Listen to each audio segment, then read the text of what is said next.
Welcome to another Cleverly Changing podcast. This is episode 18. Thank you so much for listening in to our podcast week after week. If this is your first time listening to the Cleverly Changing podcast, I am one of the hosts, Elle, and the Cleverly Changing podcast is an educational podcast for parents who are looking to supplement their children's learning. We do this podcast from a homeschool perspective because my co-host and I are both homeschooling moms, but this podcast isn't unique to the homeschool experience. It's for any parent who wants to supplement their child's education. We also want you to share this podcast with others. If you could leave us a review on iTunes, we would greatly appreciate it. Also, please remember to follow us on SoundCloud if that's how you listen, and rate this podcast on whichever platform you're listening to us on.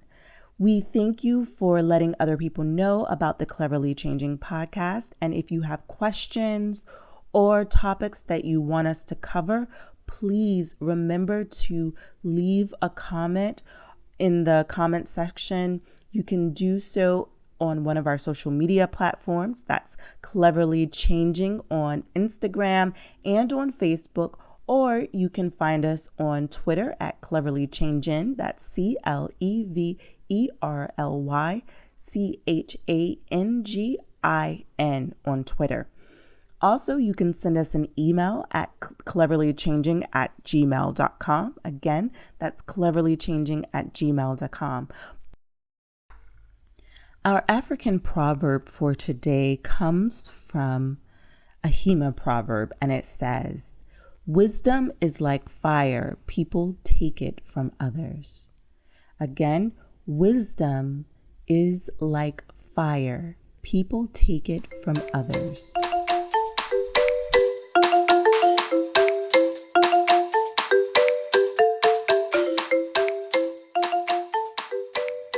It's now time for the word of the episode. Dun, dun. Shule means school in Swahili. This is Cleverly Cultured Kids!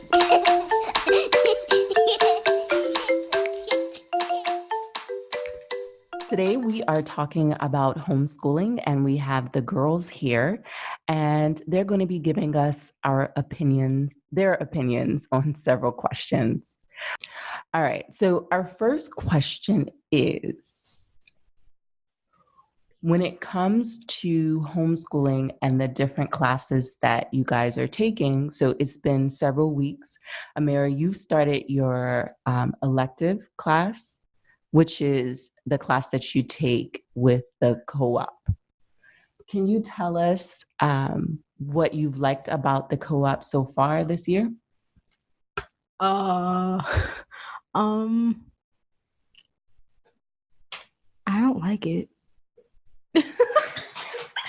Okay, so tell us what you don't like about it. Everything. I have to write an essay every week, and I don't want to do that.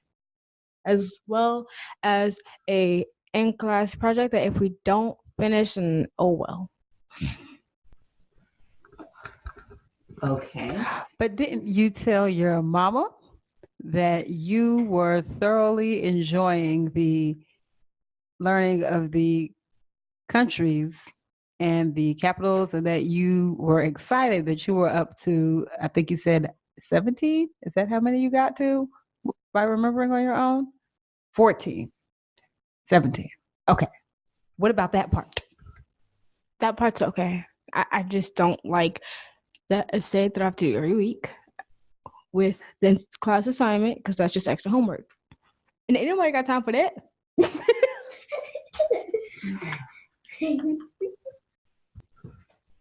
Okay. Everyone's getting. All right. So our next question is, now that you've been in your co-op a little bit longer, what have you've done some projects, which has been your favorite project so far? We've done 2 projects. Well, we have assignments and projects. There's like two different things. Yeah, we have 2 projects. We finished them. I didn't really like either of them. Can you say what the projects were? One, we had to write a paper, and then the other one, You had to write a paper about what? math. We had to write a paper about our history of math. So it was a math autobiography and it asked you some questions about math. Yeah.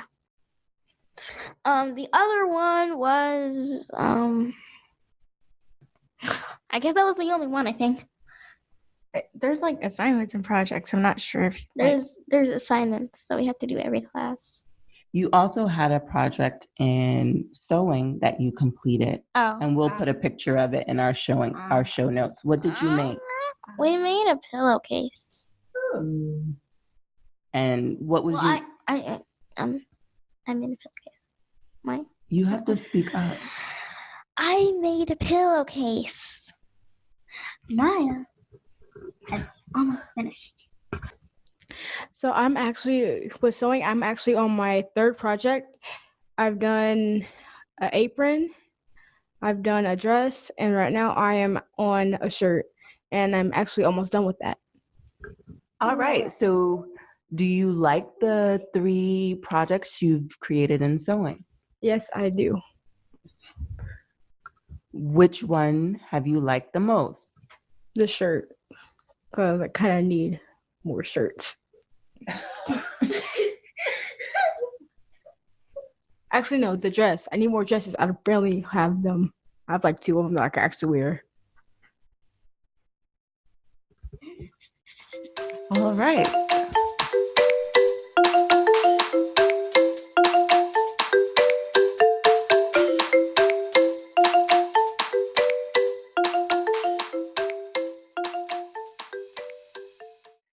All right, welcome to another Cleverly Changing podcast. This is episode 17. Can you imagine? It's been 17 whole episodes where we're talking about educating our babies.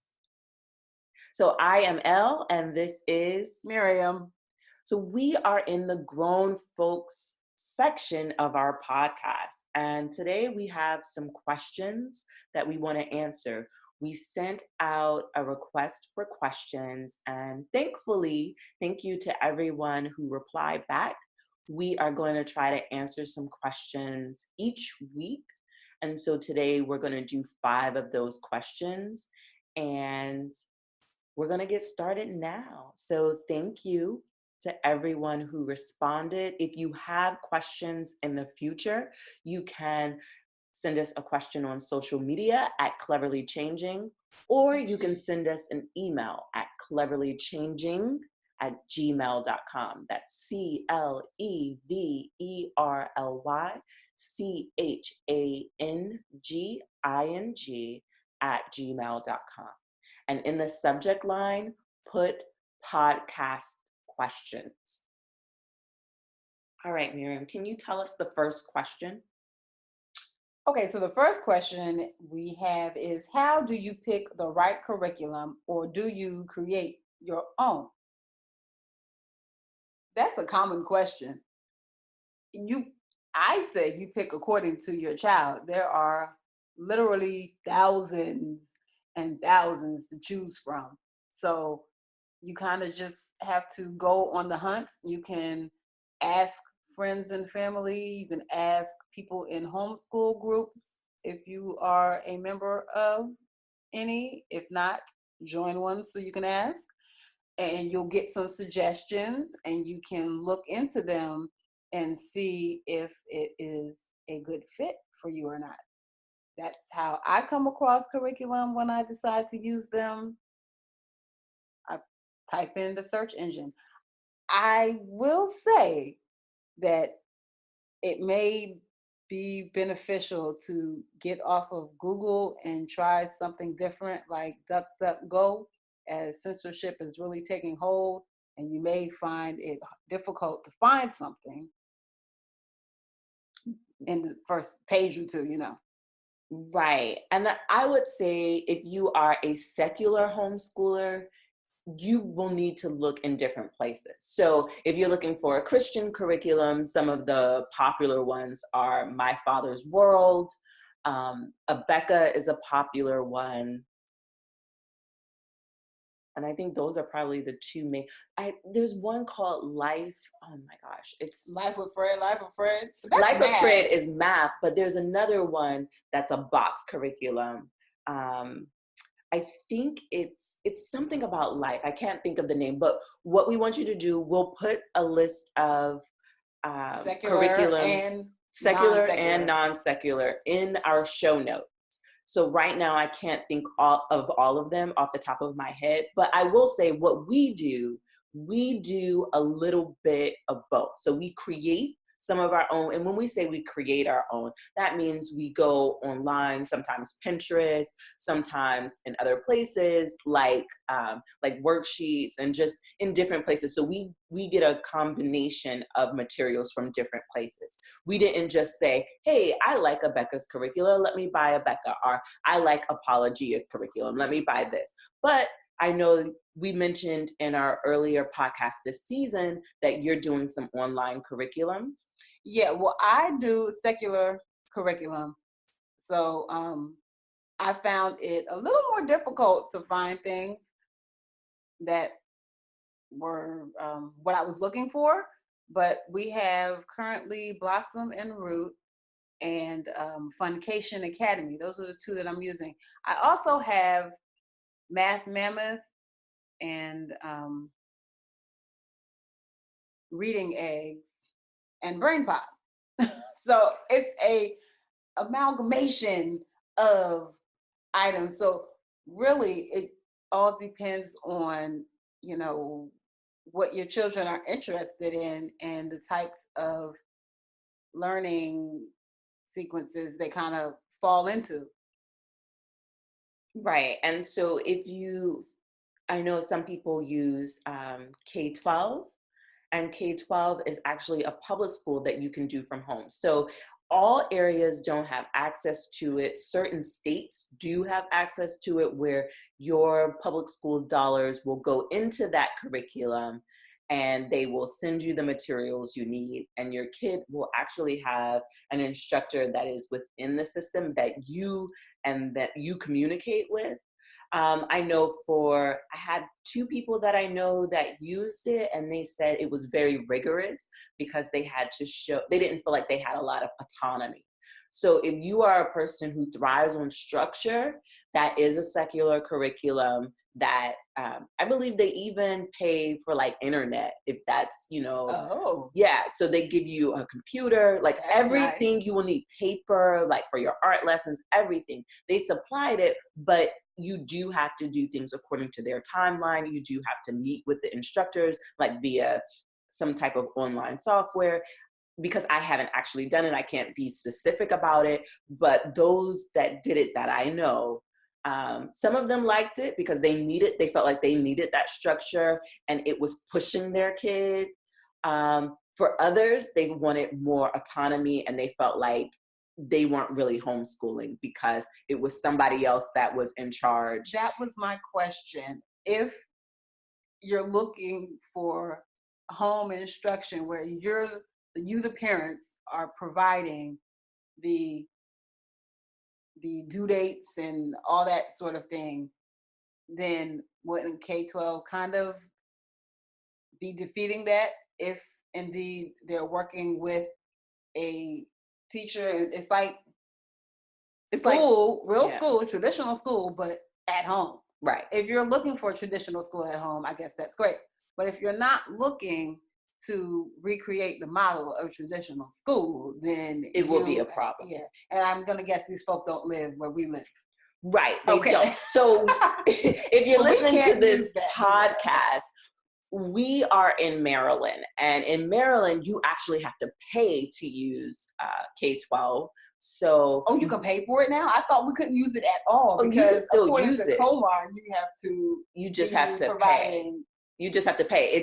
You wouldn't really be a home educator. It would be a private school. That's what it would be for your kid. Because it is real instruction. It's just, it would be classified as a private school.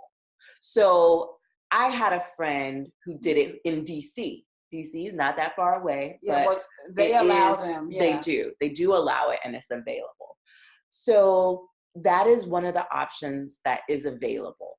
Now, for those who are starting out, I know that's why some people, they're like, man, this is a large undertaking. And so by using K-12, it actually gave them, they felt like they could enter it. And so once they felt comfortable, then they kind of no longer did K-12 and they kind of did their own thing. So that is an option.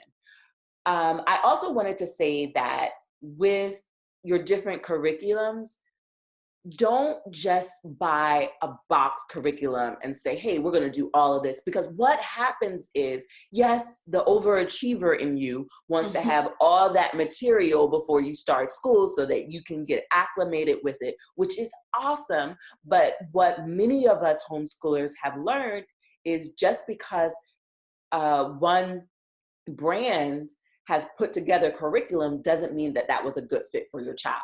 So maybe the English should be a good fit and not the math, or maybe the reading and not, something else. So it's not really a one size fits all. Now, if you want to make it one, that's totally fine, totally up to you. But what has happened is, in theory and in many of our own experiences, that one size fits all model did not work, and it wasn't really what we wanted for our homeschool.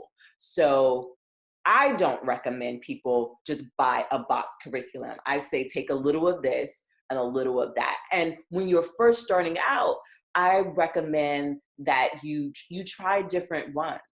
Yeah. So, just take some, you want to get started, but you need to know, is what type of learner is my child? And we do have a podcast about that. I think it's either 1 or 2, but it talks about learning styles. There are curriculums based on your child's learning style. And I think that is very important, especially when starting out.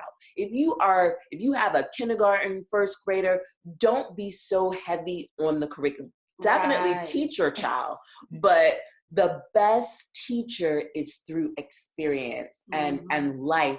Make your home a living kind of a field of knowledge where maybe you label things in the house and you talk about them. You want to really go into depth with describing things. Yeah, go outside. Go outside. So stuff. Blue, the sky is blue. The grass is green. So let the earth be your playground. And, especially in those early years, don't be so heavy on book work, because that can burn your kids out quickly. Yeah. And it can make you frustrated because they don't want to sit there and do that work. Yeah. Then you're frustrated. They're frustrated. Nobody's happy.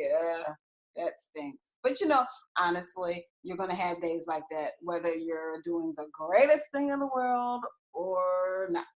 Yes. So that part of it, there will be some days where your kids don't want to do their schoolwork. That is normal. That also takes place in traditional school.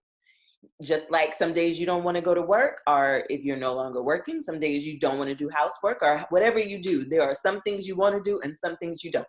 That is life.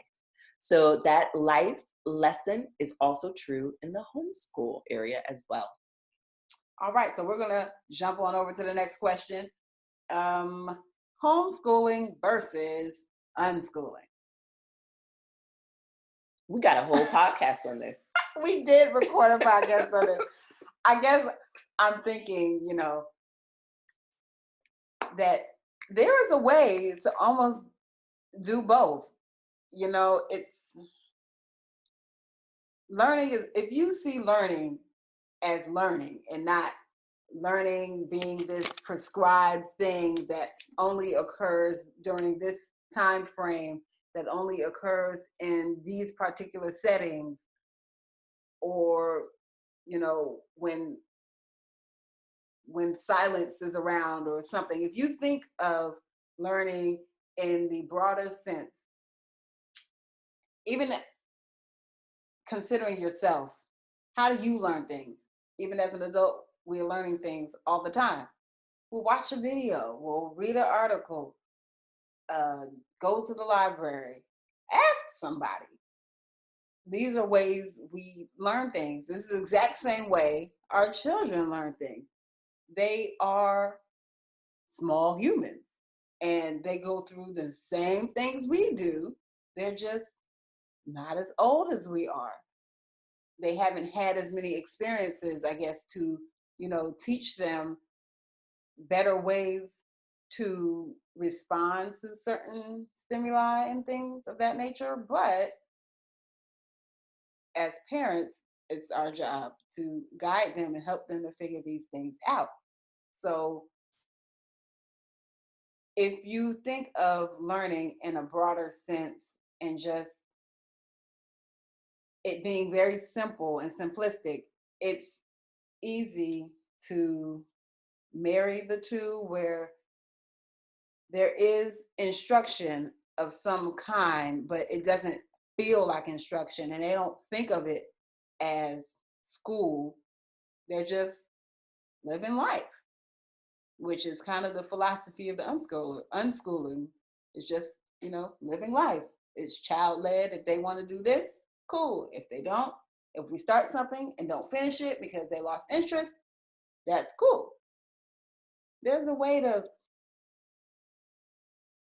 Bridge. to bridge that gap.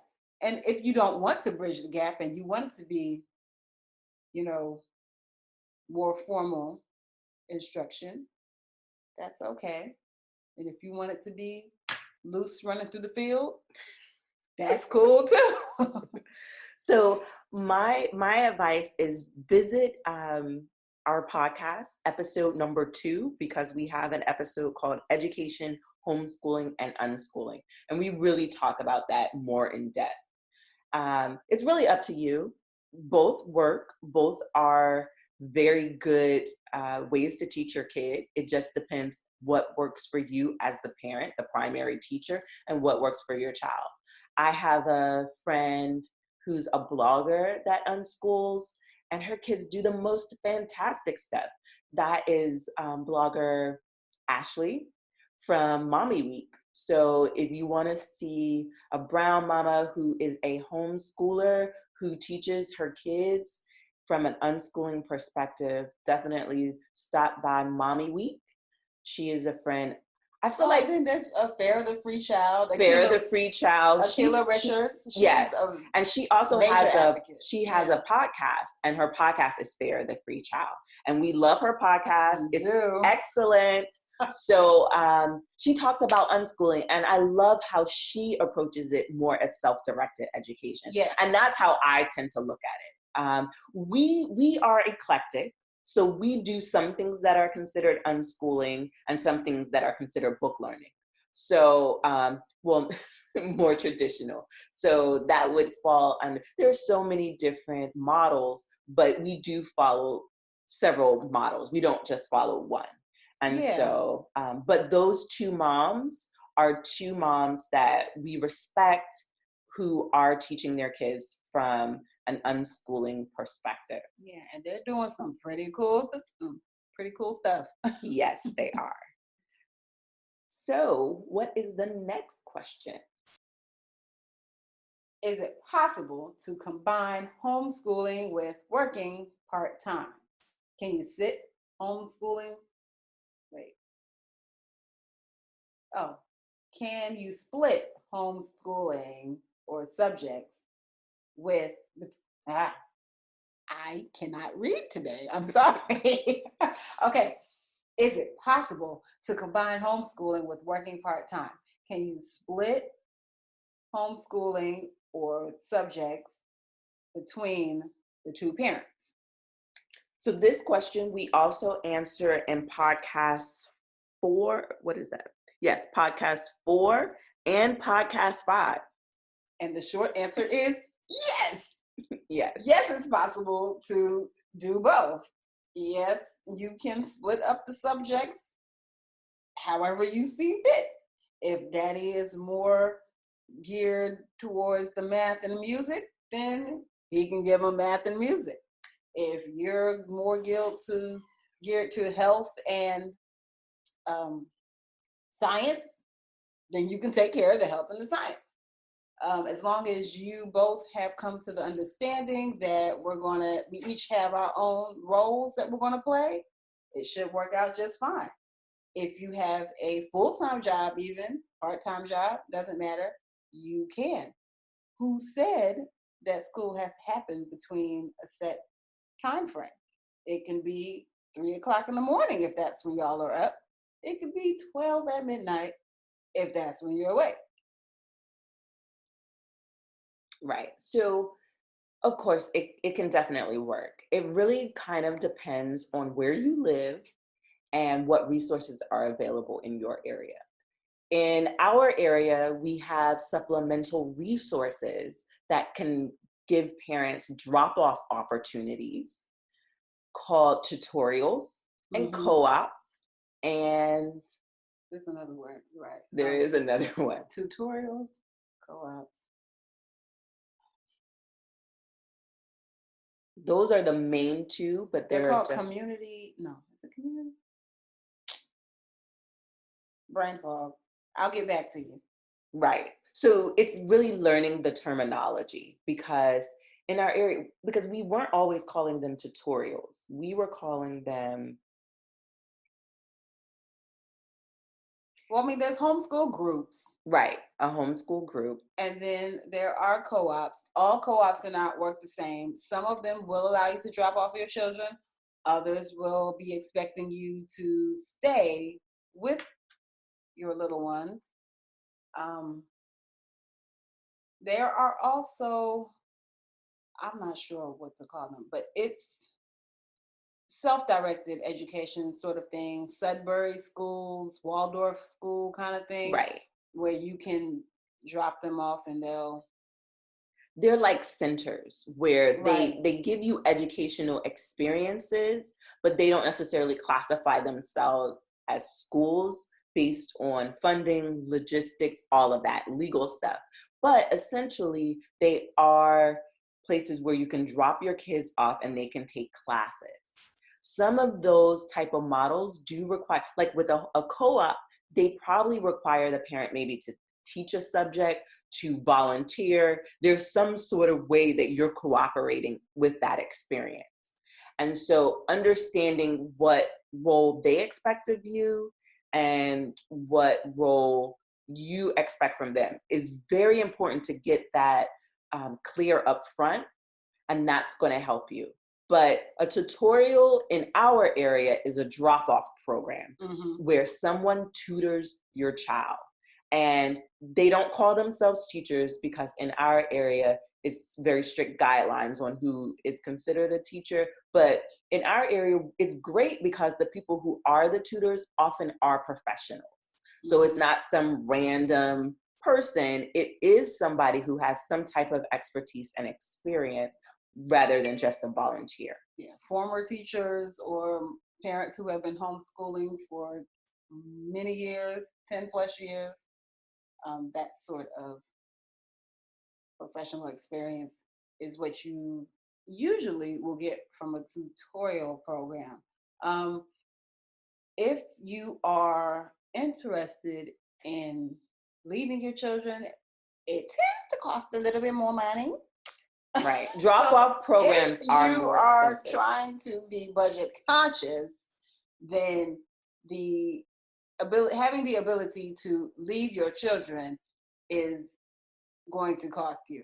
And I'm going to just be a generalizer right now and say, in almost any situation, any state, it's probably going to cost you significantly more than a program where you accompany your children.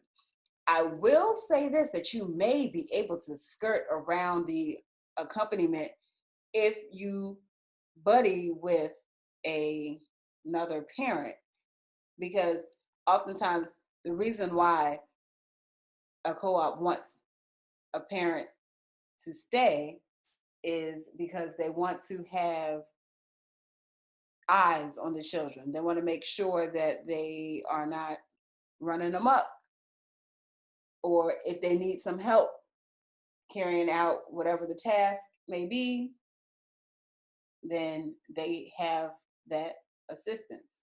So if you buddy up with another parent, you probably would be able to just drop them off or send your kid with the other parent, and that would be okay as long as that understanding between you and the parent were there.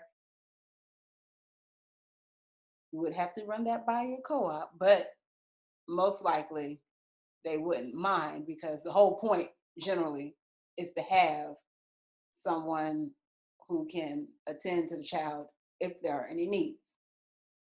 Right. And also know that you have to understand what type of activity that you may want. So you may not find a group that supplies everything. Like there are groups just for field trips, there are groups just for exercising, Right. there are groups just for academics. So you need to know specifically what type of support do I need with this homeschool experience? And then you seek that out and you look for it based on what you want to get out of it. So it does change what you need to Google, but remember, keep co-op in mind.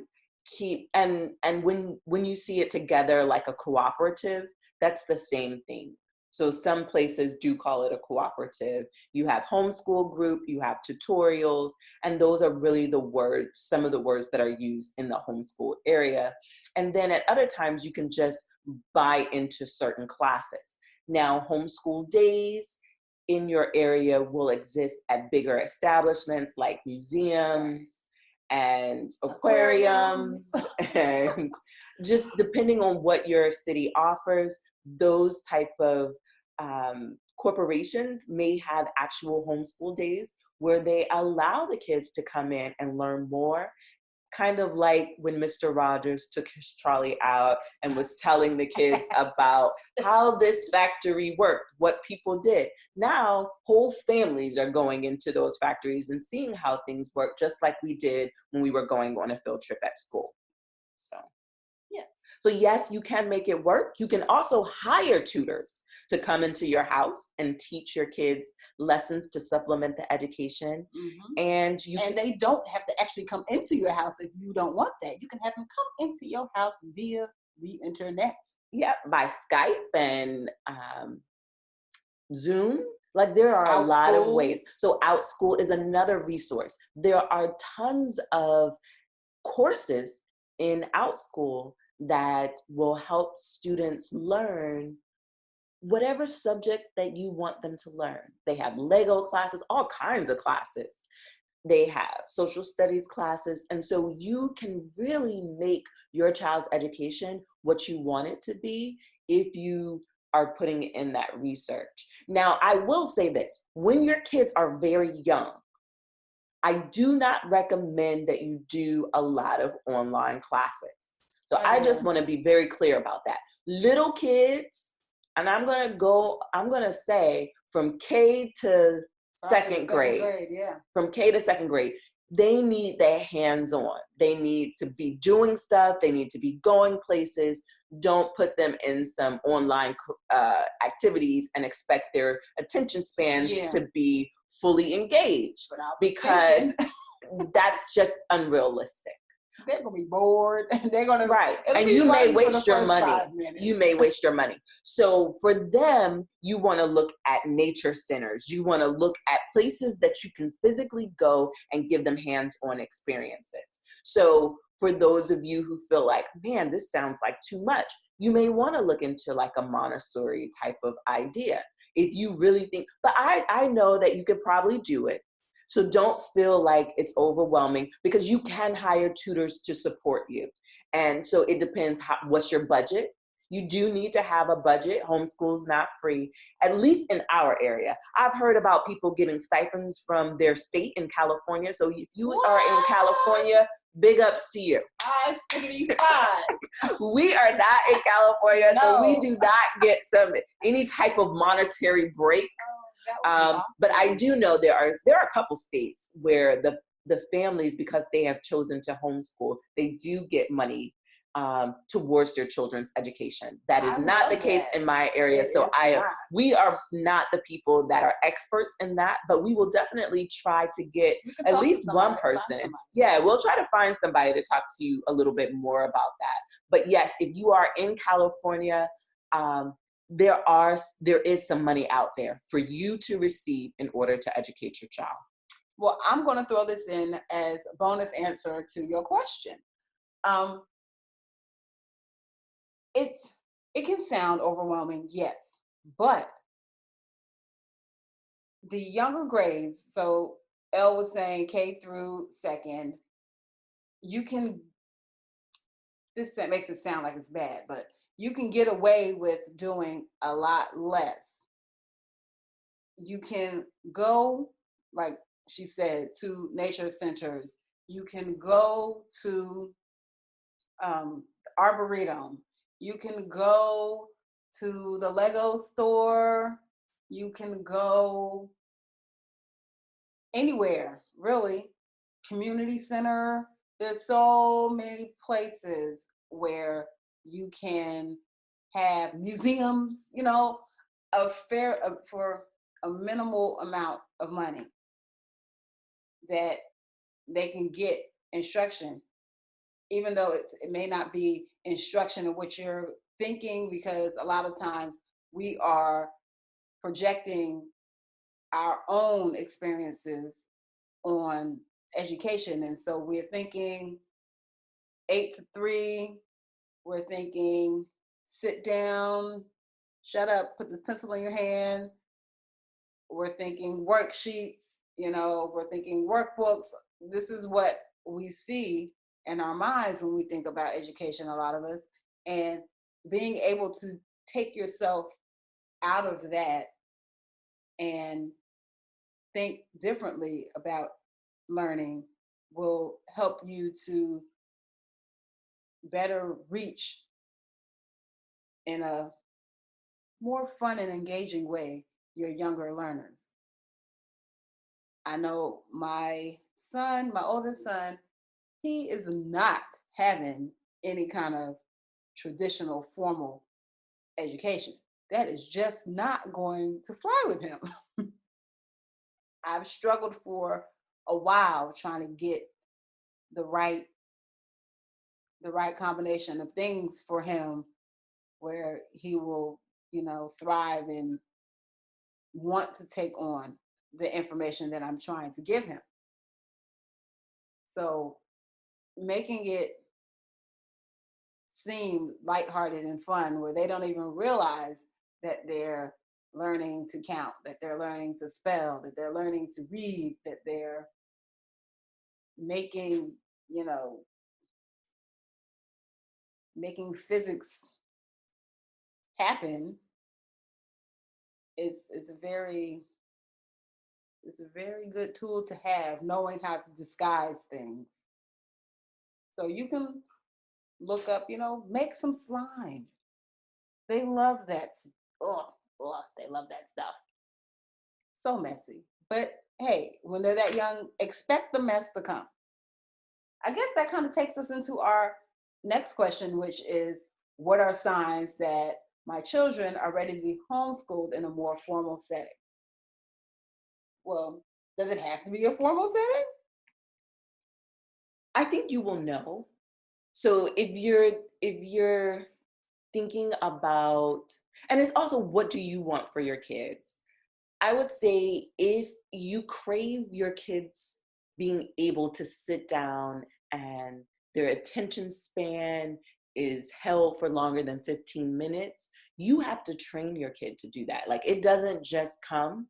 Yeah. And I think for kids who go to a traditional school, that's something that is a little bit easier for them, because they are required to sit there. It's not so easy for our brown little boys to do that. And that's why they get in trouble in class. Yes, because kids are supposed to be active. Yes. I'm trying, that's who told me. Okay. I have a family member who is a teacher, and she was commenting on my children's inability to just post up and chill. Post up and chill. That's what I'm going to say it. Mm-hmm.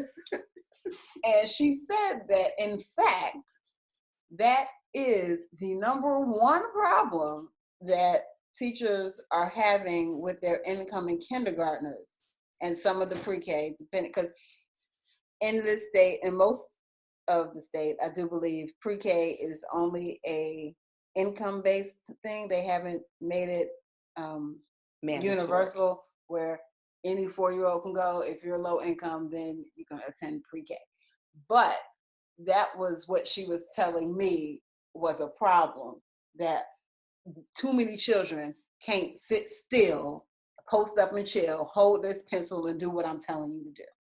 Well, let's be for real. Should they have to? I don't think they should. They are not robots. They 4 and 5 years old. Really? I'm not saying that they can't do it, but should they have to? So as a parent, that is not an expectation that I ever required for my kids. Even though I feel like because they were little girls, it was a different experience. My little girls kind of did just sit there and listen to me. They did, because I would read to them. I mean, you remember, I would read to them, we would do activities, and they pretty much, that was them, but I feel like that was more of their personality. Mm-hmm. Now it's actually more of a struggle because they're older. And they're so used to having autonomy, but in the past, I didn't have that as an issue. I definitely have a background where I did help out, with classes and with teachers. So it really is what your expectations are, and have you trained, because it takes some training to get a child to do that. Mm-hmm. So as a homeschooler, can you train your child to do that? If that is important to you, yes. So my kids, they did. And I know for those of you who go to church, that is another issue, because when you go to church, it is expected that your kid just sit there and listen for more than an hour while the message is delivered. That just made me think probably that a lot of the children that come from regular church-going families probably don't have that issue. But children who don't attend events like that probably are the ones that are squirming around in their seats versus those who do frequent regularly. Right, because they have had to. That's an interesting. They've had some encounters where it was expected for them to kind of sit still, engage yourself. Like, parents that give their kids, and nowadays people give their kids tablets and whatnot. But when I was a child, they gave you a piece of paper and a pen, or a piece of paper and some crayons. And so in my experience, I would not always give my kids a device. I would give them a piece of paper sometimes. Did it always work? No. But my kids learned to read at an early age, and so they started reading. So that would keep their attention. But they were never really into the whole crayon and color things for a long period of time while you just get to sit there and in a boring service for hours. That just didn't work. And for me, I also felt like I don't want to push my kid to feel like that's an expectation. So that was not an expectation that I had in my household, and I did not require that from my child because it was not a deal breaker for me. I didn't like sitting still that long as an adult. What you say, I agree. But see, that's, I think, for us, we tend to think in terms of what does that feel like for them? We put ourselves in our children's shoes and we ask, how would we feel if this was what was happening, or if this is what someone was asking of us? Or even in our older age, how do we respond to that same sort of situation? Right. A lot of parents don't, well, I shouldn't say a lot of parents. There are parents who may not put themselves in that position, or don't think, what was I like when I was that age? Or, even as a grown-up, that doesn't sit well with me. So I think having that empathetic response kind of changes the way we handle We our parent. children. Yeah. Right. So when you put your kids in your mind, and you say, how are they receiving this? Are they, from a child's perspective, how are they interacting with this? Is this a positive experience? Like, you actually put your kids in mind and make them the center of the experience, so to speak. And I don't think that kids are just little people. I think they bring so many different things to the table, and I don't think they should be treated like little adults. So that's I a whole agree. different philosophy. I figure they're small humans. They have feelings and thoughts just like we do as adults. They're just smaller Right. and So less experienced, but that doesn't, exempt them from having a valid opinion or a feelings that should be ignored. No, we Right. need to take these things into consideration, because a lot of times they're telling us exactly what they need, and they're telling us, back to the question, they're telling us exactly what they're ready for, but it may not be in language that we necessarily are understanding as them letting us know. We're You not have to- picking up the cues. you have to observe, and just like when your kid is ready to potty train, Right. there are some verbal cues that come into play. Perfect. They're starting to be able to tell you, I'm wet, Mm-hmm. I have to go. You begin to notice their face, they're grimacing, they look uncomfortable. So those same type of cues, you'll be able to see your kids sitting down longer, being able to occupy themselves. Asking different kinds of Questions, right? And so those things help you those are indicators that it is time for some more rigid or more detailed, routine type of activities. I like that. Yes. And so but you have to set that structure up for your child and pay attention. So when you go to a museum, at first, when your kid isn't ready, they're going to be all over the place. But as the time comes and you go to more experiences, they're going to be like, oh, well, I see this. This is cool. They may start pointing to things. And really, it's about exposing your child and teaching your child how to interact with certain things. So it is some sort of guidance there that's important. So this is the last question that we're going to actually answer for this call. And we will answer some more not call, but in a future podcast. Yes, in this episode. But we definitely want you to look back at our past episodes, because many of these things we actually did talk about. And as you can see, we were really passionate about them because we love the babies. We do. And we feel like education should be fun, because it's setting that foundation for your entire life. So if you get your kid in a position where he or she is willing to learn, you set your child up for life. Yeah, they will be successful, whatever, because they like finding new information. It's fun. It's fun. Okay, so the last question is it possible to homeschool a full curriculum in less than a 5-day school week? Does that make sense? A 5-day school week? Okay. A 5-day school day. So do you need to use 5 days to teach a whole curriculum? Especially in those early years, no.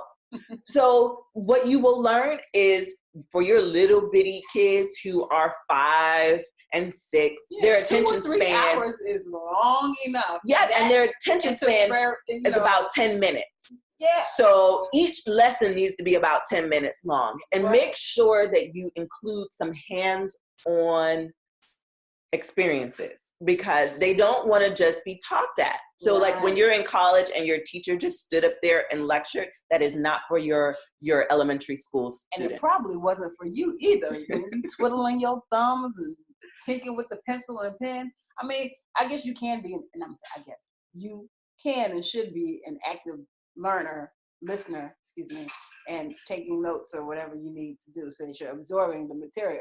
But let's be for real, that's kind of dull in most instances, unless this is just, a phenomenal lecturer and they just, turned it into something that felt nothing like a lecture.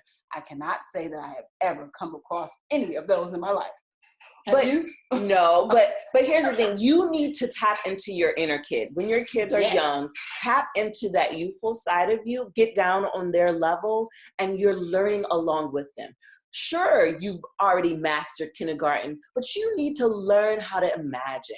Be silly, be creative, be loud, move, get up, turn your body into a seat. So use all of you, engage. So when we think about like Mrs. Frizzle, she was a little cuckoo, but if you want to be a good teacher for your kids, you got to be a little weird. I'm weird and I'm okay with it. I've embraced it because it has helped my kids be engaged and excited.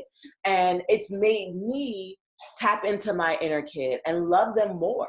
So I feel like that's very important. Yes, you can do it in less than five days. You can do it in less 3. than 5 hours a week. I mean, I'm saying less than 5 hours a week. Well, maybe it all depends on how quickly you're your doing. kids are picking it Yeah. up too. Yeah. So you have to have clear goals. What are your goals that you're going to try to teach them? Mhm. And what is it that you expect? I would say if you want to start supplementing while your kid is first born, you can start reading to that kid. You can start talking about colors. There is no age to start saying, hey, the picture we have, our TV is a rectangle. Whatever it is, you bring that to the table and you start teaching them. The moment you interact with your child, everything is a teaching moment. Yeah, they're learning from the time they first hit the air.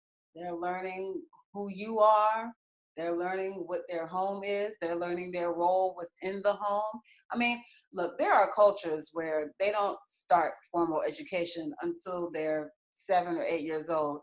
And all the time leading up to that, they are learning their place in society. They're learning how to be, what's right, what's wrong, how to respect, how to receive respect, just basic life principles sort of thing. And then by the time they're 7 or 8, then they start to receive more formal education, more arithmetics and science and all these other kinds of things. But I can imagine that a lot of these subjects are intermingled in just living, because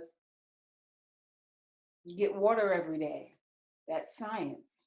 You wash your hands. That's health. It's, so there's all these things that we don't necessarily think of as learning. Oh, this is just what we do every day. Yeah, but it's still a learning experience, and they're soaking these things up.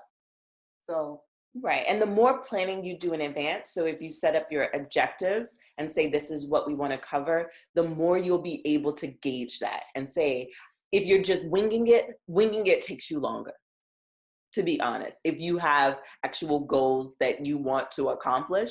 But if you say, this is what I want to do, and you knock that out, then you'll have more free time.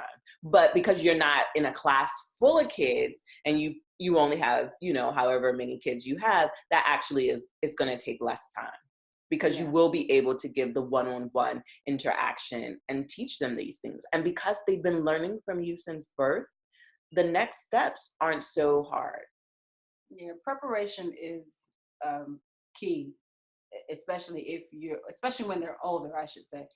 Preparation is key when they're older and you have a full-time or a part-time job, or if you are trying to use 3 days a week, 2 days a week, 4 days a week, and not 5 days a week. It just kind of changes your scheduling of activities and lessons. So Right. You just have to be, prepared for that. So it doesn't have to be, 5 o'clock this, 4 o'clock that. Some days it will be, because, you got to leave the house and do whatever it is. But it can definitely work. I knew a nurse that was homeschooling her child, and she worked 3 days a week, sometimes 4 days a week. And things were moving just fine. Right. And there was a dental hygienist that I knew who homeschooled her children as well. And she was successful at it. Her kids learned and grew. And so it worked. And don't forget, we talked about tutors that you could bring in to make it work as well. So there are multiple models to making homeschool work. And so hopefully by answering these questions, we were able to give you guys suggestions, ideas, tools, and just language that you may need to make it happen. And so if you have additional questions, please feel free to reach out to us and let us know. And we hope that you will share this podcast with a friend, not one friend, not two friends, but as many friends as you can. Please. All right.